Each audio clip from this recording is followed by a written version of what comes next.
नमस्कार, ANB news देख रहे हैं आप। मैं हूं आपके साथ पल्लवी राजपूत और हमारे इस खास कार्यक्रम में आप सभी का स्वागत है। देश पिछले करीब एक महीने से सांप्रदायिक हिंसाओं की आग में झुलस रहा है। देश के अलग अलग हिस्सों से हिंसा की सिलसिलेवार घटनाएं लगातार सामने आ रही हैं। रामनवमी के पर्व पर एमपी के खरगोन और राजस्थान के करौली में हिंसा की शुरुआत हुई, जो अब तक सुलग रही है। राजस्थान की तरह मध्य प्रदेश में भी तनाव की घटनाएं बढ़ती जा रही हैं। खरगोन और सेंधवा के बाद अब राजगढ़ में हिंसा का मामला सामने आया। उपद्रवियों ने कुछ घरों और दुकानों में आग लगा दी। विवाद की शुरुआत जमीन के मुद्दे पर हुई थी, जिसने हिंसा और आगजनी का रूप ले लिया। बीती रात दो समुदाय के लोग आपस में भिड़ गए। पथराव और आगजनी के बाद पुलिस बल तैनात किया गया है। उधर राजस्थान के हनुमानगढ़ जिले के नोहर में उस वक्त स्थिति तनावपूर्ण हो गई जब नोहर के वीएचपी नेता सतवीर सहारण को कुछ युवकों ने गंभीर रूप से घायल कर दिया। इस घटना के बाद विश्व हिंदू परिषद के कार्यकर्ताओं में आक्रोश फैल गया। आक्रोश के चलते लोगों ने चक्का जाम कर दिया और जमकर नारेबाजी की।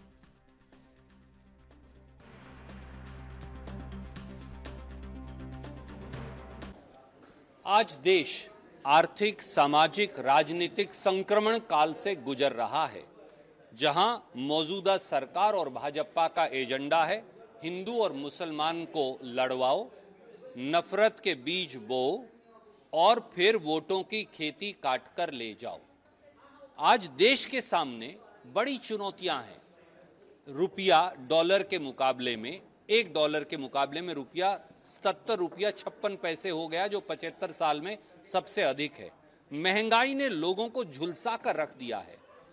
खेती और खेत मजदूर आज अपनी उपज की लागत के लिए लड़ रहा है, मर रहा है।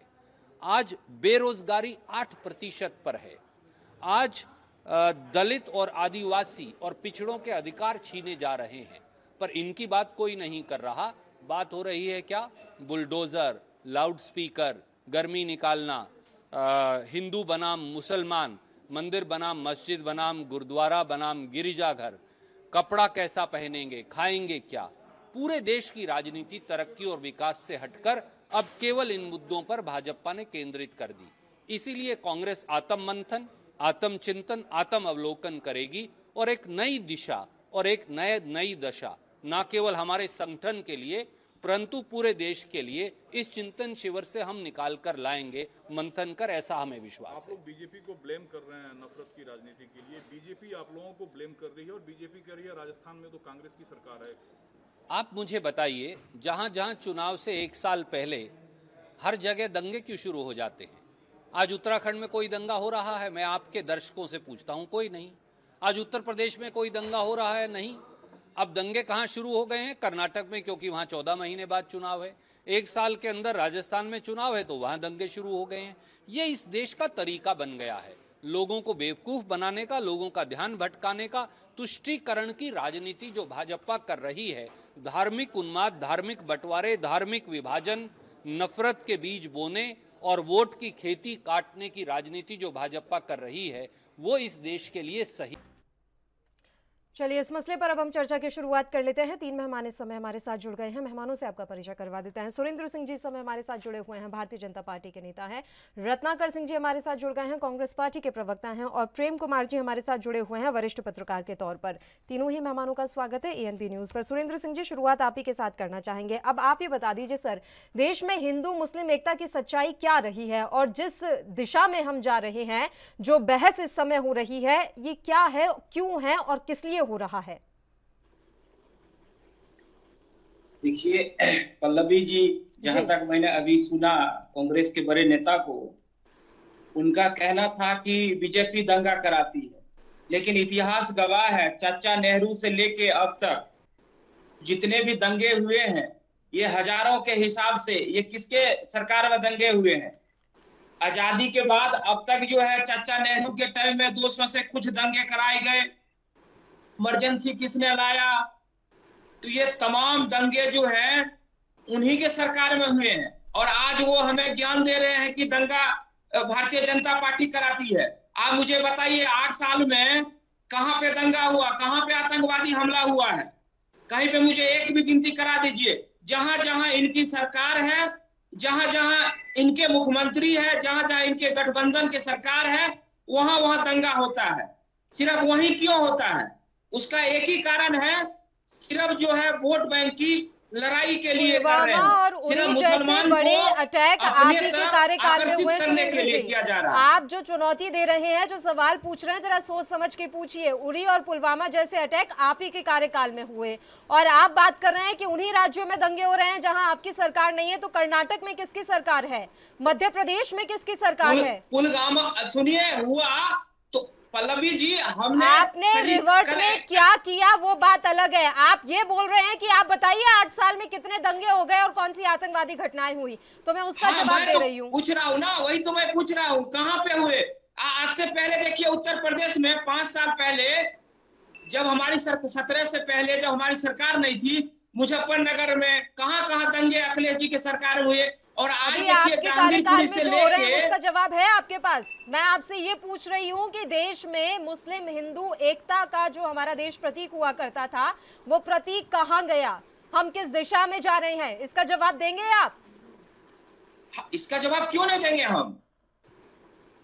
हम बोल रहे हैं कि हम सीएए लाएंगे, हम एनआरसी लाएंगे, और ये लोग जो है उनका विरोध करते हैं। आपने देखा होगा शाहीन बाग में किस तरह से धरना पर बैठ गए थे। ये बांग्लादेशी, ये रोहिंग्या मुसलमान को बसाने का काम कौन कर रहा है? तो दंगा भड़काने का, दंगा को आग में झोंकने का काम कौन कर रहा है? यही लोग तो कर रहे हैं। हम जिनका विरोध करते हैं वो इनका सपोर्ट करते हैं। था सर, हटाई ना आपने विरोध तो 3 कृषि कानूनों का भी हो रहा था। आपने बनाए थे ना कानून। बाद में अलग बात है कि आपको घुटने टेकने पड़े किसानों के आगे। आपको करना होता तो आप कर चुके होते सर। फिर गलत बोल रहे हैं पल्लवी जी, घुटने नहीं हमने टेका। हमने उन किसानों का, जो हमारे वास्तव में जो हमारे किसान भाई थे, जो अन्नदाता थे, हमने उनके सामने अपना घुटना नहीं टेके। वो तो हमारे अन्नदाता है। तो किसके सामने टेके? हमने उनकी बातों को चलिए ठीक है। रत्नाकर सिंह जी, सामाजिक सौहार्द के जो तराने कभी इस देश का प्रतीक हुआ करते थे, आज उन तरानों की आवाज इतनी कमजोर पड़ती क्यों नजर आ रही है?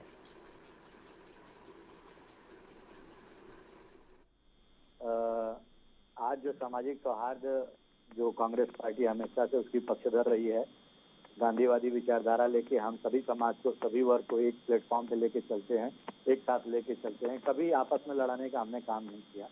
70 सालों में ये पहली बार ऐसा देखने को मिला है कि हम लाउड स्पीकर के ऊपर लड़ाई लड़ रहे हैं। 70 साल में ये पहली बार देखने को मिला है कि हम हनुमान चालीसा के ऊपर लड़ाई लड़ रहे हैं। ये आखिर में ये इस तरह के मुद्दे उठाकर क्यों लाते हैं जिससे कि आपसी सौहार्द बिगड़ जाए? तो ये भारतीय जनता पार्टी की नीति है। ये राष्ट्रवाद और ये हिंदुत्व का डफली, झूठा हिंदुत्व का डफली, झूठा राष्ट्रवाद का डफली इतनी जोर से बजाएंगे कि उसमें जनता से जुड़ी हुई सारी समस्याएं जो हैं वो गौण हो जाएंगी और उन समस्याओं के ऊपर इनका कोई जनता को गुमराह करेंगे और उस पर हावी हो जाएंगी ये सारी चीजें। अभी ये मेरे भाई साहब बता रहे थे, कुछ इनको जानकारी शायद कम है, मुझे नहीं लग रहा कि ये बहुत ज्यादा स्टडी करके होमवर्क करके आए रहेंगे। मैं आपको एक आंकड़ा बता रहा हूँ। गृह मंत्रालय ने पिछला जो अपना सत्र चल रहा था, सदन में विपक्ष ने पूछा कि देश में कितने हिंसा और दंगा हुए हैं आपके कार्यकाल में। तो गृह मंत्रालय का एक रिपोर्ट आया जिसमें ये कहा गया है कि 4 साल में ये 2920 हिंसा और दंगे की घटनाएं हुई हैं, जिसमें तमाम घटनाएं हैं। दिल्ली की घटना को ले लीजिए तो 2020 में किस तरह से कपिल मिश्रा इनके भाजपा नेता जो है, जनता वहां पे सीए का प्रदर्शन के सामने इन्होंने किस तरह से लोगों को दंगाई बनाया, उधर किस तरह से इनसे घटनाएं करवाई, सारा चीजें हैं। अनुराग ठाकुर की बातों को ले लीजिए, मंच पे, खुले मंच पे जो है उत्तेजित करते हैं जनता को। तो ये सारे इनके नेतागण ये सब चीजें लोग करते आए हैं और ये दंगा की बात कह रहे हैं। आज देश में पूरे जो एक माहौल बना हुआ है उस माहौल के ऊपर ही हम लोग चर्चा कर लें। चाहे वो कर्नाटक का ही आप उदाहरण ले लीजिए, कर्नाटक में भारतीय जनता पार्टी की सरकार है और वहाँ पे हिजाब का जो मसला जो है इतना तेजी से ऊपर उठकर आया, वो भी चुनाव के दौरान। तो ये सब इन्हीं के कारस्तानी है। वहाँ पे स्कूल के ऊपर तिरंगा जो फहराया जाता है उसको हटा करके और भगवा फहराने का काम ये लोग करते हैं। मध्य प्रदेश की घटना ले लीजिए, खरगोन में किस तरह से हाथ कटे हुए व्यक्ति के ऊपर FIR करते हैं, सरकारी आवासों को आरोप लगाकर गिराते हैं, समुदाय विशेष के ऊपर कार्रवाई करते हैं। तो बहुत सारा उदाहरण है, आप कहीं का भी ले लीजिए, अलवर में इनके ही नगर निगम। ऐसा नहीं है कि जिस समुदाय विशेष की आप पैरवी कर रहे हैं वहां से सब कुछ शांत हो, वो पक्ष भी उतना ही दोषी माना जाएगा जितना कि दूसरा पक्ष है। कार्रवाई दोनों तरफ से हो रही है सर, ताली दोनों हाथों से बजाई जा रही है। तो आप या तो ऐसे एक तरफ बात मत कीजिए रत्नाकर जी, क्योंकि वो बिल्कुल अच्छा नहीं लग रहा है सुनने में। मुझे आप शायद मैं आवाज आपकी सुन पा रहा हूँ। पल्लवी जी बोल रहे हैं, राइट? जी जी बताइए रत्नाकर जी। पल्लवी जी देखिए, दोनों हाथ से ताली बज रही है, ये आपकी बात से मैं बिल्कुल सहमत नहीं हूँ। उसका कारण ये है कि मैं आपको बताता हूँ कि देश में क्या परिस्थिति चल रही है। देखिए, कुछ दिन पहले हरिद्वार में जब एक धर्म का इन लोगों का मीटिंग हुआ था, उसमें आरएसएस प्रमुख कहते थे कि जो धर्म के सामने आएगा उसको हम लोग मिटा देंगे। तो ये आप समाज को किस तरह का मैसेज दे रहे हैं? समाज को हिंसा की तरफ आप धकेलने का काम कर रहे हैं। और कुछ दिन पहले एक वीडियो और वायरल हुआ था, एक भगवा पहने एक साधु हैं, और वो जो हिंदू धर्म को बदनाम करने का काम है ये इन लोगों का। इनको हिंदू धर्म से लेना देना नहीं है, हिंदुत्व के नाम पे हिंदू धर्म को बदनाम करेंगे। तो उन्होंने कहा कि समुदाय विशेष की महिलाओं के साथ ये रेप कर सकते हैं, करेंगे। हाँ, और विडंबना देखिए, और राजेश शर्मा जो सांसद हैं बीजेपी के, वो कुछ दिन बाद जाके उनको फूल माला पहनाते हैं। तो ये समाज को उकसाने का, भड़काने का काम किसका है? ये भारतीय जनता पार्टी का है। मैंने आपको अभी और 2 उदाहरण दिए थे। कपिल मिश्रा क्या पुलिस प्रशासन के सामने ही सीए का जो प्रदर्शन कर रहे थे उनके सामने ही किस तरह से भड़काऊ बयान दिए, उसके बाद हिंसा भड़क उठी, कितने लोग अपने जान माल से हाथ धोना पड़ा। अनुराग ठाकुर की बात लीजिए, खुले मन से गद्दारों को, अब मैं आगे कहना नहीं चाहता क्योंकि इतनी निकृष्ट भाषा मेरी नहीं है। तो इस तरह का जो है इनके नेताओं का काम है, ये हर जगह भड़काने का काम करते हैं। आज आप उत्तर प्रदेश की घटना ले लीजिए, ज्ञानवासी में जो मंदिर मस्जिद परिसर का जो श्रृंगार गौरी का मंदिर है, उसमें पूजा अर्चना साल में एक बार होती है। चैत्र नवरात्र के चौथे दिन, रत्नाकर जी की बात पूरी हो जाने दीजिए, बोलिए। नवरात्र के चौथे दिन पूजा पाठ होती है। वहाँ पे अभी तक कहीं, देखिए बनारस में भी गंगा यमुनी तहजीब है जहाँ का मैं खुद हूँ, और हिंदू मुसलमान एक दूसरे से प्रेम व्यवहार से रहते हैं। कभी कोई वहाँ पे इस तरह की घटना देखने को नहीं मिली है, काशी में स्पेशली।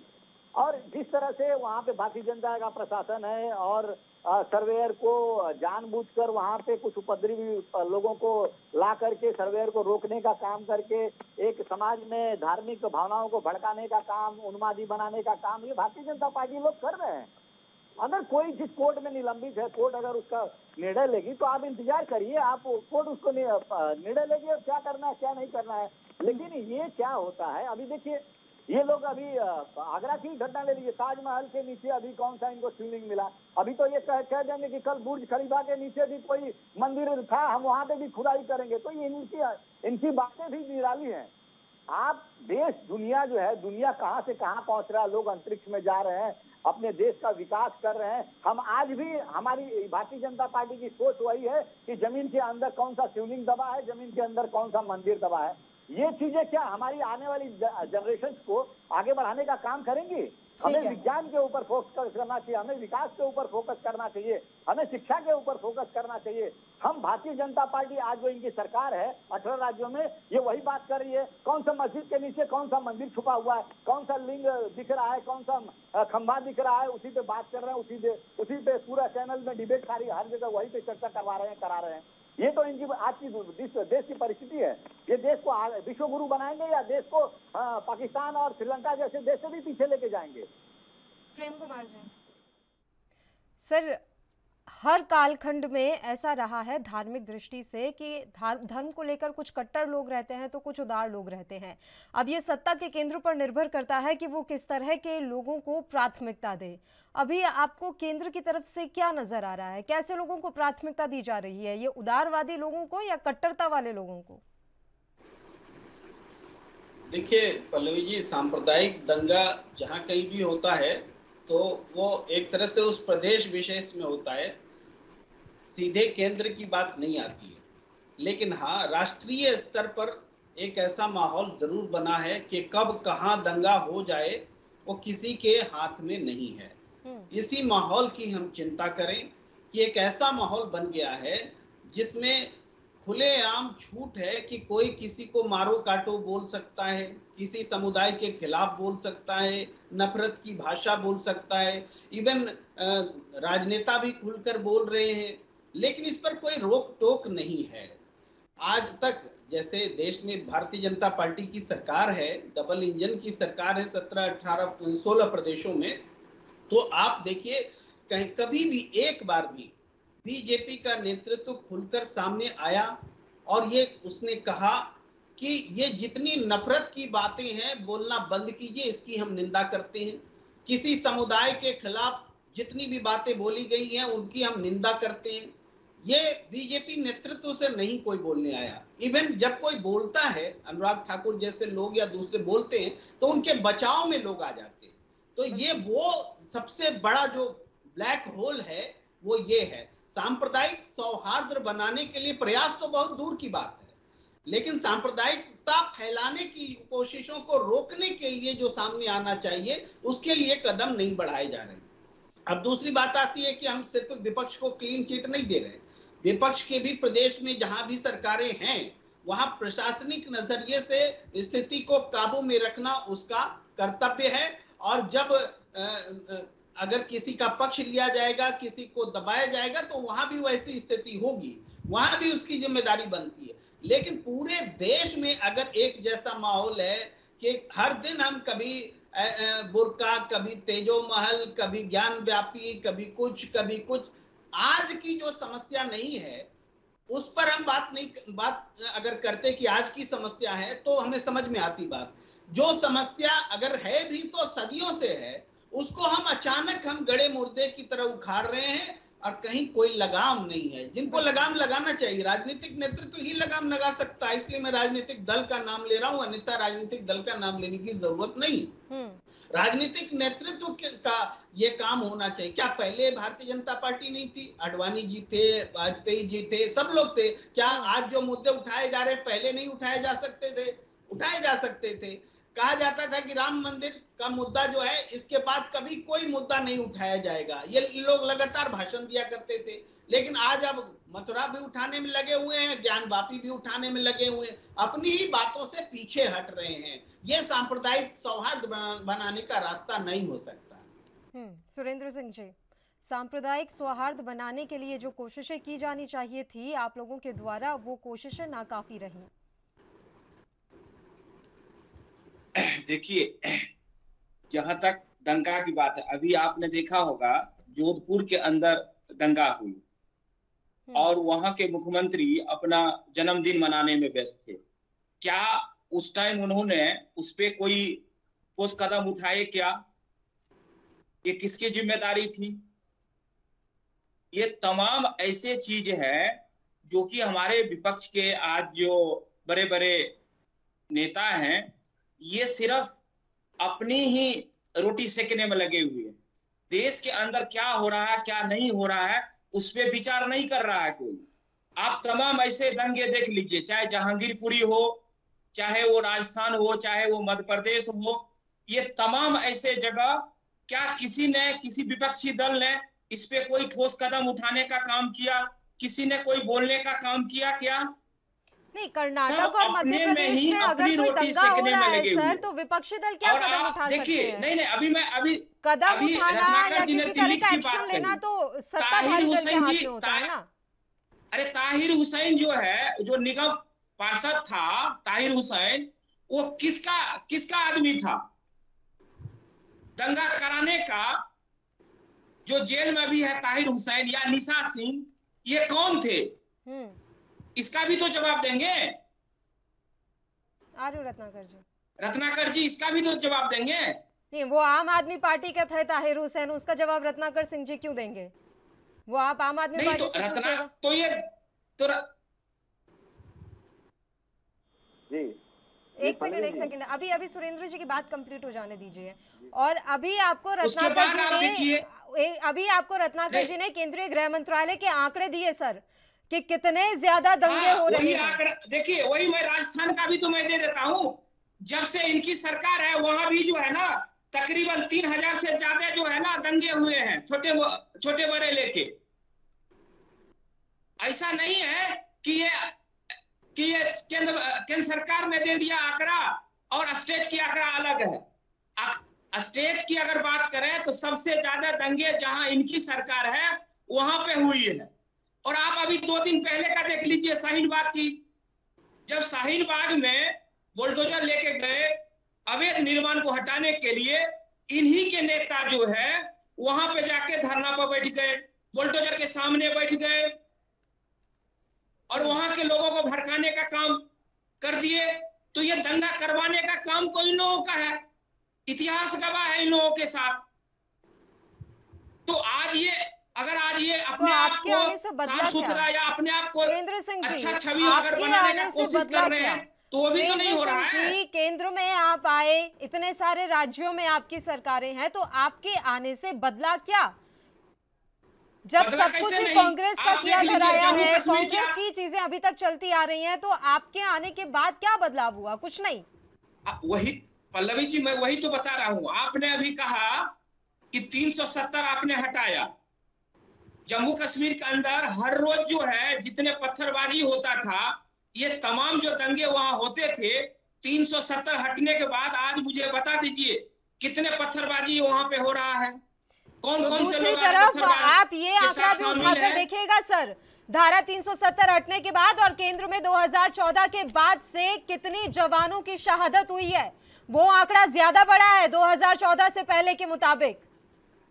आप सिर्फ वही आंकड़े क्यों दिखाते हैं जहां आपकी वाहवाही हो, बाकी चीजों के लिए आप आंख पर काली पट्टी बांध लेते हैं?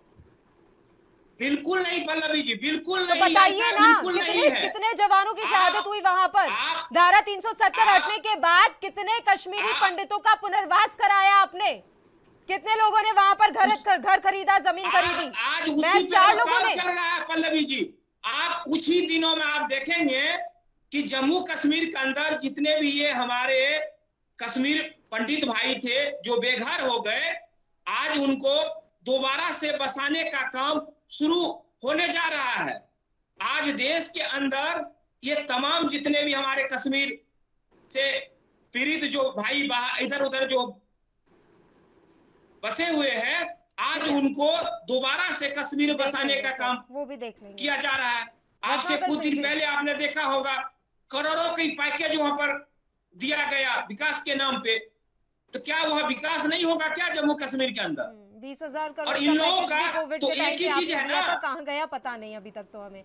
रत्नाकर सिंह जी, नहीं ऐसा है सर, आपने जो बात कही थी कि इनके भड़काऊ भाषण की वजह से ये सब हो रहा है, रामनवमी के दौरान ये सारी चीजें शुरू हुई और अभी तक ये चलती आ रही हैं। रामनवमी का जुलूस निकाला जा रहा था, उस समय पत्थरबाजी हुई। हनुमान जयंती का जुलूस निकाला जा रहा था, उस समय पत्थरबाजी और हमला हुआ। जब इस तरीके की हरकतें एक पक्ष के द्वारा की जाएंगी तो हम कैसे उम्मीद कर सकते हैं कि दूसरा पक्ष शांति बनाए रखेगा?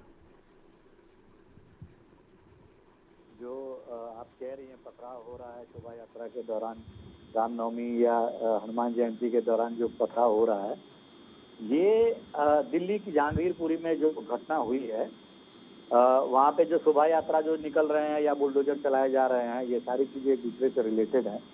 और मैं ये भाई से पूछना चाहता हूँ, आपके प्रश्न का जवाब दे रहा हूँ, उसे मैं छुपा हुआ है। ये जहांगीरपुरी में जो घटना हुई है, आप ये बता दीजिए मुझे कि दिल्ली में पुलिस प्रशासन, लॉ एंड ऑर्डर जो है, उसकी किसकी जिम्मेदारी है? या आम आदमी पार्टी की जिम्मेदारी है या केंद्र की जिम्मेदारी है? ये केंद्र की जिम्मेदारी है। दिल्ली केंद्र सरकार के लॉ एंड केंद्र सरकार के प्रशासन जो है, प्रशासनिक चीजें उसके अधीन आती हैं। तो अगर वहाँ पे भी कुछ किसी भी प्रकार की हिंसा की घटना होती है, दंगे होते हैं, तो उसकी जिम्मेदारी सीधे सीधे गृह मंत्रालय को जाता है और अमित शाह को जाता है, गृह मंत्री अमित शाह को जाता है। 2020 में भी ये इन्होंने दंगे करवाए, 2022 में भी इन्होंने दंगे करवाए, और ये कह रहे हैं कि जहांगीरपुरी में कह रहे हैं कि आम आदमी पार्टी की नाकामी है। तो आप पहली चीज ये क्लियर करिए कि आपको शायद जानकारी है ही नहीं कि आपकी जिम्मेदारी कहाँ पे है, आपकी जिम्मेदारी कहाँ पे नहीं है।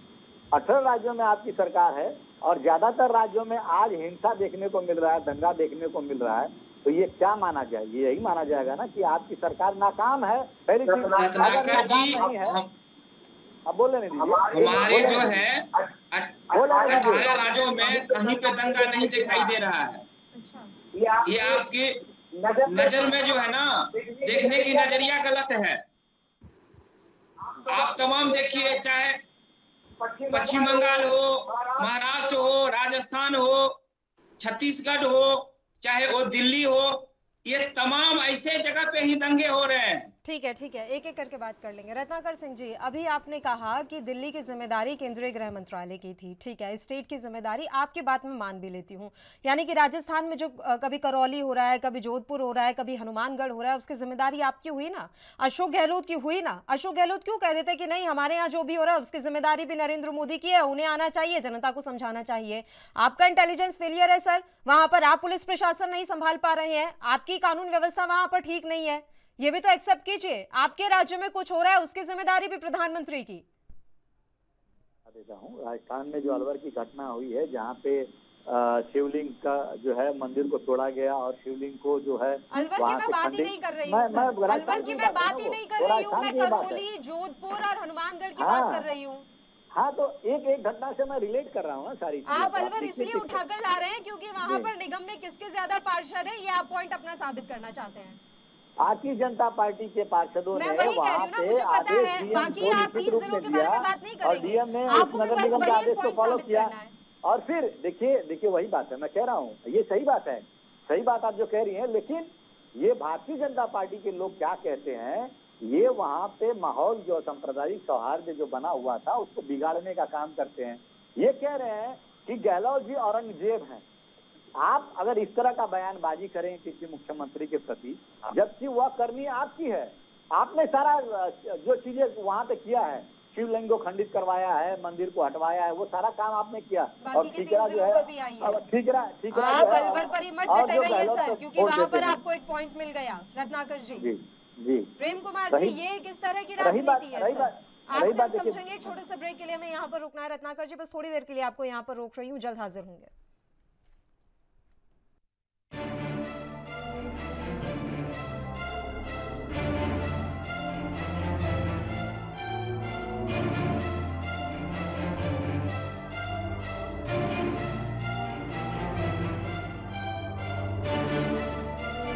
ब्रेक के बाद एक बार फिर से आप सभी का स्वागत है। रत्नाकर जी, आप ही का रुख करूंगी, आप अपनी बात कंप्लीट कीजिए, उसके बाद में प्रेम कुमार जी आपके पास आऊंगी। बताएं रत्नाकर जी।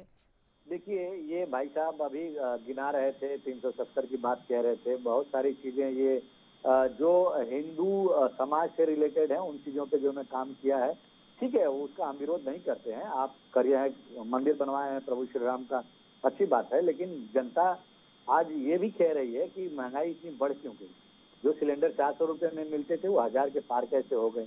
आखिर में महंगाई कोविड के बाद दोगुनी हो गई, घरों के बजट बिगड़ गए हैं। इसके ऊपर आपने क्या किया? पेट्रोल डीजल की दाम जो है, क्रूड ऑयल का दाम कम होते हुए भी आपने क्यों बढ़ा दिया? आपने 28 लाख करोड़ रुपया जनता के पॉकेट से जो टैक्स के रूप में ड्यूटी के, एक्साइज ड्यूटी के रूप में वसूले हैं, वो कहाँ गए? क्यों नहीं आप सब्सिडी के रूप में लोगों को राहत देने का काम करते हैं जो यूपीए सरकार देती थी? आप वो नहीं कर रहे हैं। आपको सिर्फ देश में पूरा एक ही एजेंडा चलाना है, वो है तुष्टीकरण वाला एजेंडा, हिंदू मुसलमान का एजेंडा, ध्रुवीकरण का एजेंडा, यही चलाना है। आपको यह चिंता नहीं है कि चीन जो है गलवान घाटी में जब हम वहाँ पे आया था तो 20 जवान हमारे शहीद हुए थे और वहाँ पे वो जमीनों पे कब्जा करके बैठा है, तो वो उसको हटाने का, लाल आंख दिखाने का तो आपको ताकत है नहीं। आप खाली चैनल्स पे आके बोल देंगे हमने 20 ऐप चाइना के बंद कर दिए।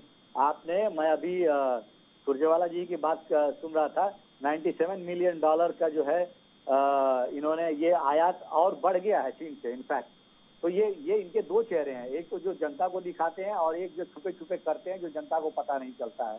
तो एक तरफ आयात जो है वो दोगुना कर दिया गया है और दूसरी तरफ आप ऐप पे बैन लगा रहे हैं और चाइना की जो है, चाइना की सेना वहाँ पे एलएसी के अंदर घुस के बैठी हुई है। अरुणाचल प्रदेश का उदाहरण ले लीजिए, अरुणाचल प्रदेश में चाइना अंदर घुस के अपने गांव बसा लेता है। आपने क्या किया, जरा इस पे जवाब दे दीजिए। आपने किसानों को जो लागत है, लागत का 1.5 गुना आपने एमएसपी किया है क्या सारी फसलों पे? आप वो बताइए, किसानों के लिए आपने क्या किया है? महिला की सुरक्षाओं के लिए क्या किया आपने? उत्तर प्रदेश एनसीआरबी का डेटा ले लीजिए, हत्या और अपहरण के मामले में आज भी उत्तर प्रदेश नंबर 1 है और कुपोषण तो जी सुनिए, दूसरा नंबर भी उत्तर प्रदेश का ही आता है। पहले नंबर के बारे में भी तो बताइए ना जी। तो इस तरह से जो है, इस तरह से ओवरऑल अगर सिनेरियो देखा जाए तो उत्तर प्रदेश बता रहा हूँ ना, बाकी चीजें तो बता रहा हूँ, आप उसको जवाब देंगे नहीं ना, आप उसको जवाब देंगे नहीं। आप पूछा ना मैंने, चाइना को लाल आंख कब दिखाएंगे? आप किसानों को उनकी लागत का 1.5 गुना एमएसपी कब देंगे? आप महंगाई पे कंट्रोल क्यों नहीं कर रहे हैं? आप 28 लाख करोड़ जो लोगों के पॉकेट से टैक्स से वसूला है, वो पैसा कहाँ गया? अडानी अंबानी के है गया क्या? इस देश में, इस भारत में मैं मतलब नहीं। अरे आप बोल लीजिएगा, आप बोल लीजिएगा, मेरी बात तो बोल लीजिएगा। आपके पास तुष्टीकरण के अलावा कोई मुद्दा नहीं है।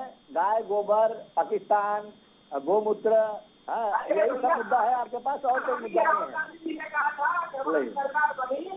तो हम कृषि के अंदर जो है किसानों का जो है परिमाण करूंगा जी। आप मुझे बता दीजिएगा कौन से राज्य में आपने बात किया है? चलिए, ये सब किताबी ज्ञान है, व्हाट्सएप यूनिवर्सिटी के आप लोग ज्ञान लेके आते हैं आप। हाँ जी, हम कितनी सुविधाएं दे रहे हैं, कितना क्या कर रहे हैं, वो सारे जनता को पता है। और जनता को आज चलिए प्रेम कुमार जी, ठीक है, करके पूरी कर देंगे जी। आज पूरी जनता देख रही है। ये ब्लेम गेम हो रहा है यहाँ पर। अभी बचकर निकल गए रत्नाकर जी। मैंने 3 जिलों के बारे में पूछा तो सिर्फ अलवर का मुद्दा उन्होंने पकड़ा और उसके बारे में अपनी सफाई देकर निकल गए। ब्लेम गेम हो रहा है सीधे सीधे कि आपके यहाँ ये हो रहा है, हमारे यहाँ ये हो रहा है, हमारे यहाँ तो सब चंगा है और आपके यहाँ सब कुछ खराब है। देखिए, प्रेम कुमार जी से मेरा सवाल है, रत्नाकर जी मैं आ रही हूँ आपके पास।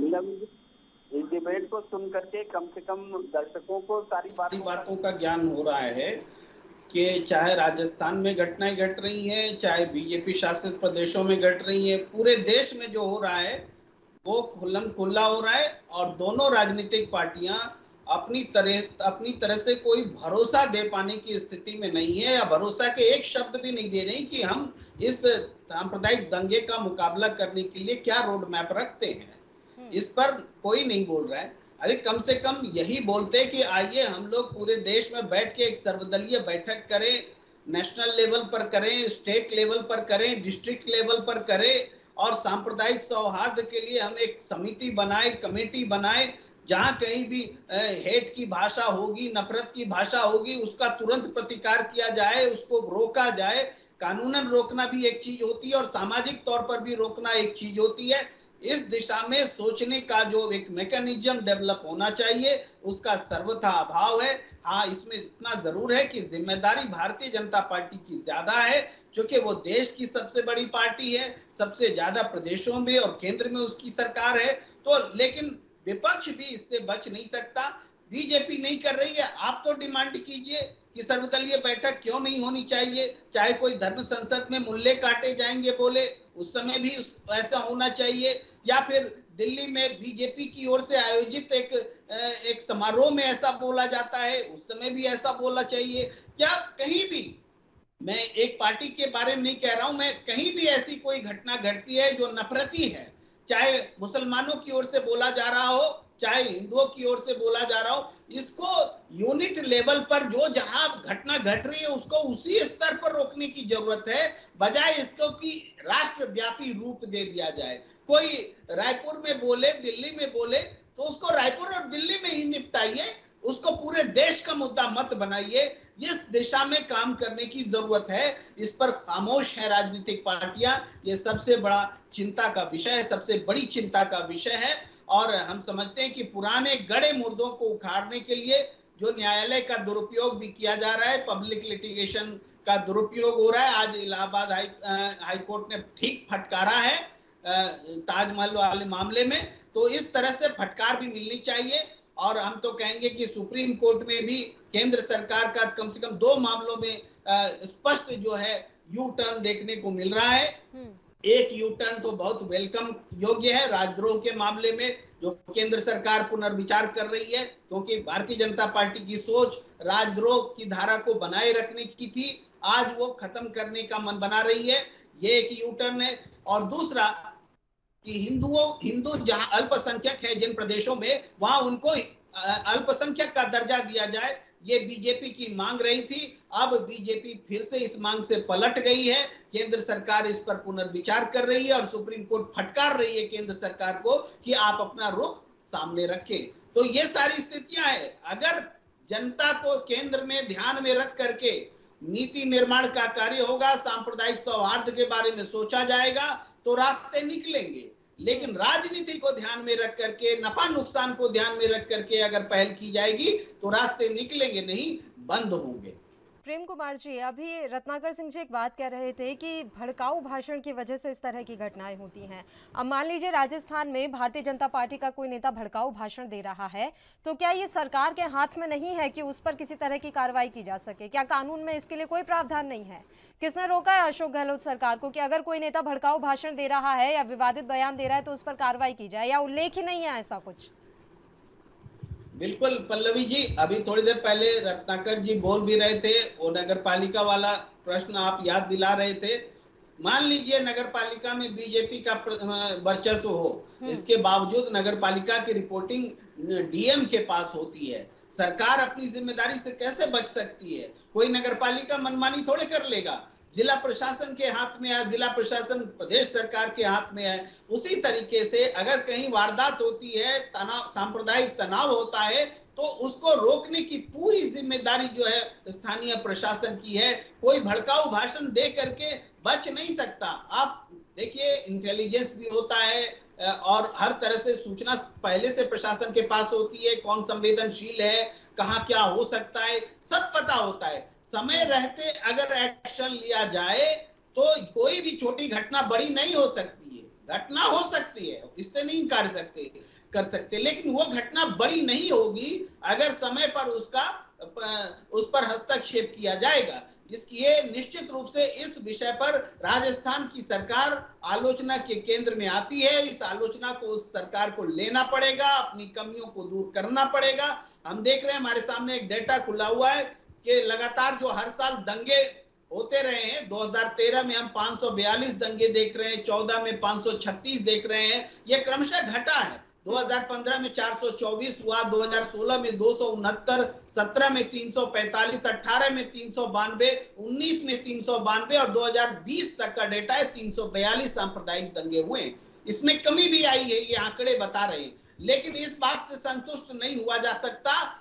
जो भी एक भी घटना घटती है तो उसको गंभीरता से लेके उसको वहीं पर खत्म करने की जरूरत है। सुरेंद्र सिंह जी, सीएए, एनआरसी और समान नागरिक संहिता, इस पर आपकी सरकार कब काम करना शुरू करेगी? क्योंकि आपको लग रहा है कि इसकी वजह से ही सारी चीजें हो रही हैं, दंगे फसाद हो रहे हैं, तो करिए ना सर, इन्हें ठंडे बस्ते में क्यों डाल रखा है आपने? वोट बैंक की चिंता हो रही है? बिल्कुल नहीं पल्लवी जी, अभी आपने सुना होगा 2 दिन पहले जो है हमारे आदरणीय गृह मंत्री अमित शाह जी ने असम के दौरे पे उन्होंने क्लियर कहा, पश्चिम बंगाल के दौरे पे दोनों जगह पे उन्होंने क्लियर कहा कि कोरोना काल जैसे ही खत्म होता है, कोरोना की जो बीमारी है ये थोड़ा सा जैसे ही खत्म होगा, हम दोबारा से जो है सीएए पे काम करेंगे, एनआरसी पे काम करना हम शुरू कर देंगे। चाहे इसके लिए कुछ भी करना पड़े, कानून बदलना पड़े, तमाम ऐसी जो आज रुकावट है उसका भी अगर सामना करना पड़ेगा तो हम सामना करेंगे और इस कानून को देश के अंदर ले आके ही छोड़ेंगे। एक बात। दूसरी बात यह है कि आज जब हम बांग्लादेशी, रोहिंग्या, मुसलमान की बात करते हैं कि उसे हम देश के अंदर जो है नागरिक नहीं देंगे, उसे जो है हम अपने देश का नागरिक नहीं बनाएंगे, तो आज ये तमाम ऐसे दल हैं जो उनके सपोर्ट में आके खड़े हो जाते हैं। आज आपने भी देखा होगा, 2 दिन पहले एक वीडियो वायरल हुआ, शाहीन बाग के अंदर तमाम ऐसे लोग जो निकले मस्जिद से, जिनसे भी पूछा गया, सबने कहा मैं बांग्लादेश से हूं, मैं बांग्लादेश से हूं, मैं बांग्लादेश से हूं। तो इनको बसाने का काम कौन कर रहा है? आज जो इतनी दिक्कत हो रही है, आज जो इतनी प्रॉब्लम हुई है, उसका एक ही यही कारण है कि ये जो बाहर से जो वोट बैंक के कारण अपनी सत्ता पाने के लिए जो ये जो बांग्लादेश, रोहिंग्या, मुसलमान को जो बसा के उनका जो पहचान पत्र बना के, मध्य प्रदेश में कौन से बांग्लादेशी और रोहिंग्या मुसलमान रह रहे हैं सर, जिनकी वजह से वहां पर आए दिन इस तरह की झड़पें हो रही है और दंगा देखने को मिल रहा है? कर्नाटक में कौन रह रहा है? कितने बांग्लादेशी और रोहिंग्या मुसलमानों का आंकड़ा है आपके पास कर्नाटक के लिए? आप अपने राज्य के बारे में भी बात करें। आपने मध्य प्रदेश की बात की पल्लवी जी, आपने मध्य प्रदेश की बात की। आ रही हूँ रत्नाकर जी। हाँ, मध्य प्रदेश के अंदर जब इस तरह की घटनाएं हुई, उसके ऊपर जब कार्रवाई शुरू हुआ, तो यही लोग वहां पे जाके क्या कहने लगे ये तो प्रधानमंत्री आवास योजना था, ये तो मैं उनके बयान पर प्रधानमंत्री जा का ही ही नहीं दिया रही हूं। हुआ था। मैंने कब कहा कि तो उनके नहीं। बयान सही हैं? मैं खुद कह रही हूं कि उनके बयान गलत हैं और वो जिस तरह का स्टैंड लेते हैं वो स्टैंड गलत है। पर मुझे ये बताइए ना सर, मध्य प्रदेश और कर्नाटक में कहां से बांग्लादेशी आकर बसे? खासकर मध्य प्रदेश में कौन से रोहिंग्या मुसलमान रह रहे हैं जिसकी वजह से वहां पर इस तरह के दंगे और हिंसक झड़पें देखने को मिल रही हैं? इसका जवाब है आपके पास? चलिए अपने मुद्दे का एक बार फिर से रुख कर लेते हैं। तीनों मेहमान लगातार हमारे साथ बने हुए हैं। बताइए सुरेंद्र जी, वहां पर कौन से रोहिंग्या मुसलमान रह रहे हैं, कौन से बांग्लादेशी रह रहे हैं, या कौन से बाहर के देश के आए हुए लोग अवैध रूप से रह रहे हैं जो दंगा फैला रहे हैं वहां पर? कि अगर देश के अंदर अगर कहीं भी अगर बांग्लादेशी हो या रोहिंग्या मुसलमान आया हुआ है, उनको हटाने का काम भारतीय जनता पार्टी शुरू कर दिया है, एक बात। दूसरी बात, अभी रत्नाकर जी ने कहा और प्रेम सर ने कहा कि राजस्थान के अंदर अगर बीजेपी का हो या कोई भी नेता हो, अगर देश के विरोध में अगर कोई भाषण देता है तो उसके ऊपर कार्रवाई होनी चाहिए। ये सच है, कार्रवाई होनी चाहिए। लेकिन यहीं पर आप देखिए, महाराष्ट्र के अंदर रत्नाकर जी की सरकार है गठबंधन, हनुमान चालीसा पढ़ने पे देशद्रोह का केस दर्ज कर दिया जाता है। तो इसको भी तो देखना होगा कि किस तरह से तुष्टीकरण की राजनीति जो है पूरे देश के अंदर कर रहे हैं। आज जब भारतीय जनता पार्टी, चाहे बुरहान वानी हो, याकूब हो या अफजल गुरु हो, ये तमाम ऐसे लोग हैं जिनको फांसी पे लटकाया गया, तो मुसलमान खतरे में आ गए।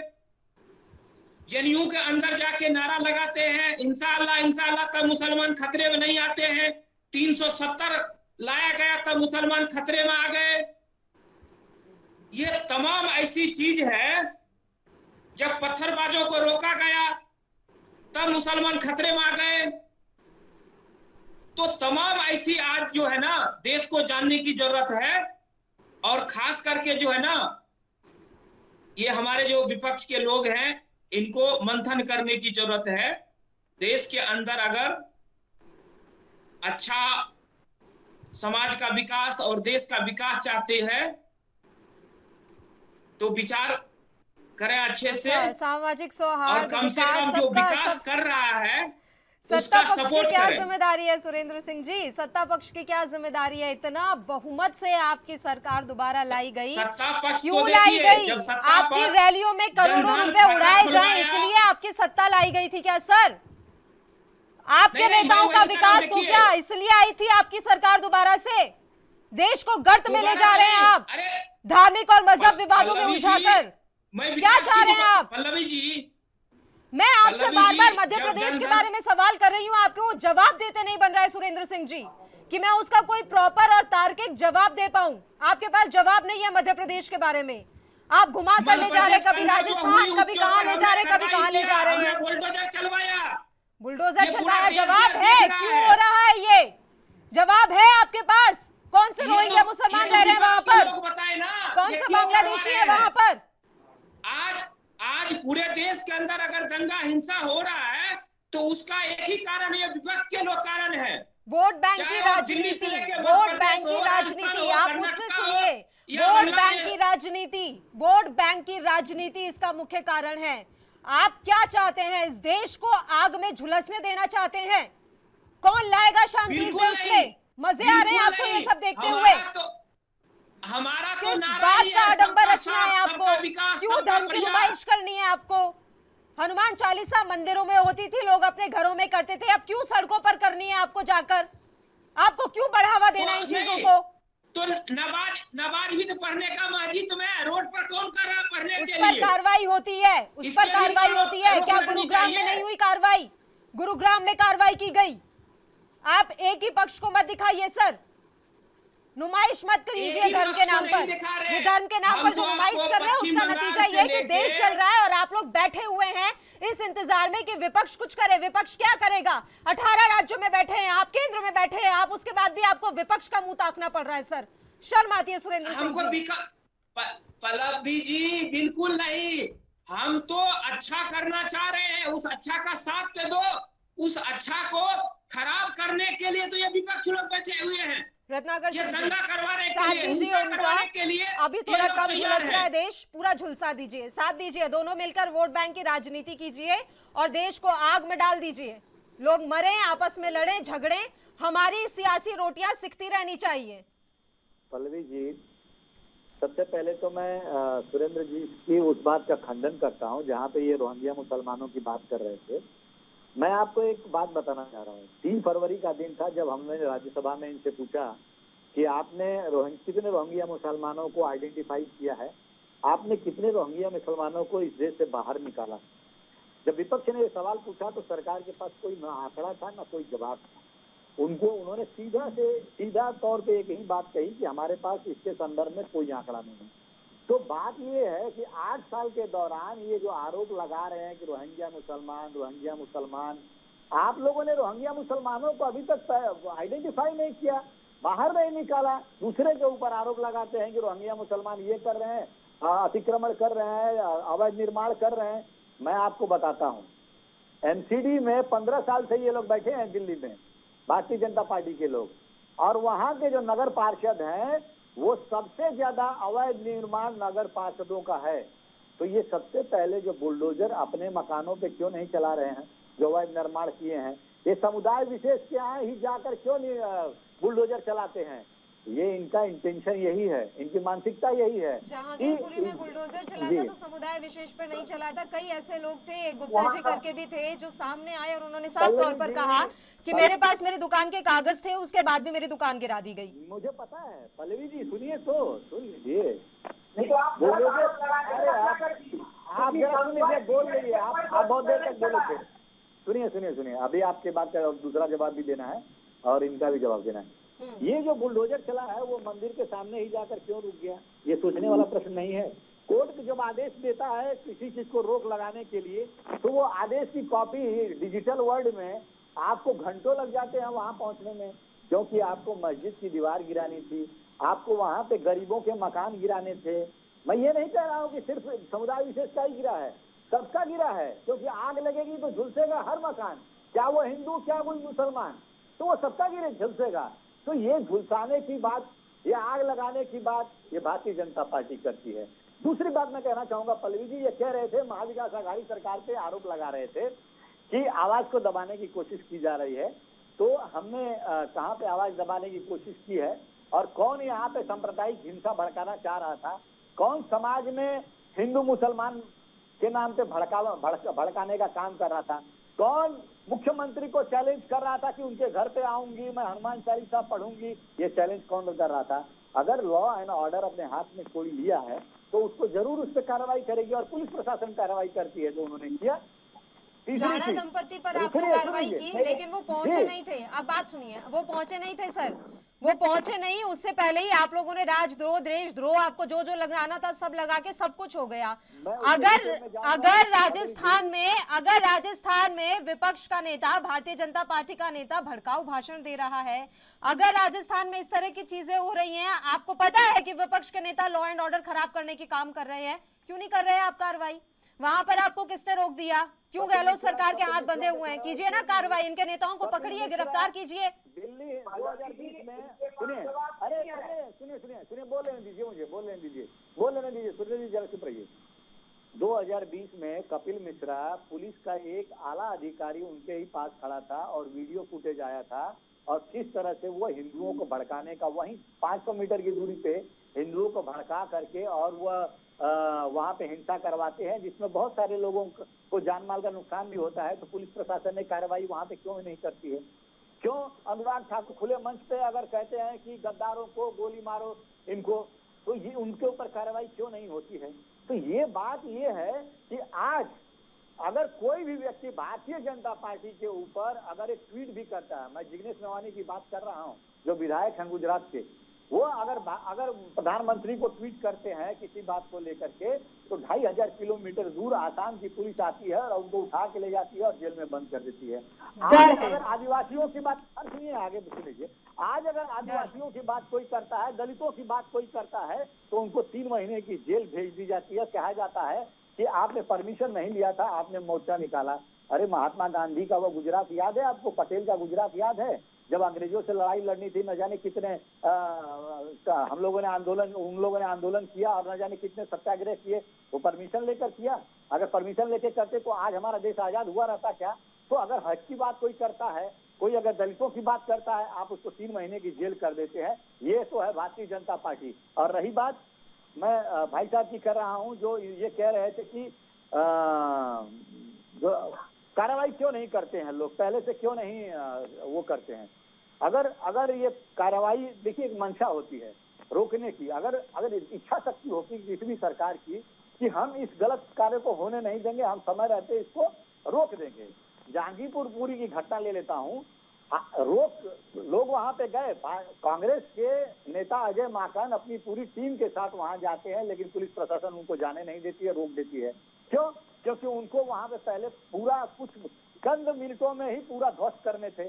हाई कोर्ट का आदेश आता है, लेकिन हाई कोर्ट का आदेश को वो लोग ये कहते हुए अपनी कार्रवाई को जारी रखते हैं कि हमको हाई कोर्ट का आदेश अभी हाथ में मिला नहीं है। तो इस तरह की मंशा अगर बात अब जहाँ पे होगी, वहां पे आप समझ सकते हैं कि इनकी मंशा क्या है। इनकी मंशा यही है कि किसी भी तरह समुदाय के अंदर, चाहे हिंदू हो चाहे मुसलमान हो, लोगों को आपस में लड़ाना। के बारे में तो लोगों से बात कर ही चुकी हूँ, और फिर आपकी बातें ना रिवर्ट होकर आप पर ही आती हैं। फिर राजस्थान में भी आपकी मंशा नहीं है, इसलिए आप शायद नहीं रोक पा रहे। करौली के बाद आप जोधपुर नहीं रोक पाए, उसके बाद हनुमानगढ़ नहीं रोक पाए। मंशा की बात है ना। ये अजय माकन कहाँ चले गए थे? करौली के लिए तो मुझे याद नहीं है कि अजय माकन और उनका प्रतिनिधिमंडल गया हो वहां पर, या फिर जोधपुर चला गया हो। यानी कि आपकी मंशा नहीं है, आप भी यही चाहते हैं कि राजस्थान में इस तरह का माहौल बना रहे, क्योंकि वहां पर इलेक्शन आने वाले हैं तो आपको उसका फायदा मिल जाएगा। प्रेम कुमार जी, सेलेक्टिव पॉलिटिक्स हो रही है सर, बड़े मजे से सेलेक्टिव पॉलिटिक्स कर रही है हर पार्टी। देखिए, आज जो इतने आरोप भारतीय जनता पार्टी पर लग रहे हैं, ये सब कुछ कांग्रेस नहीं सिखाया है बीजेपी को।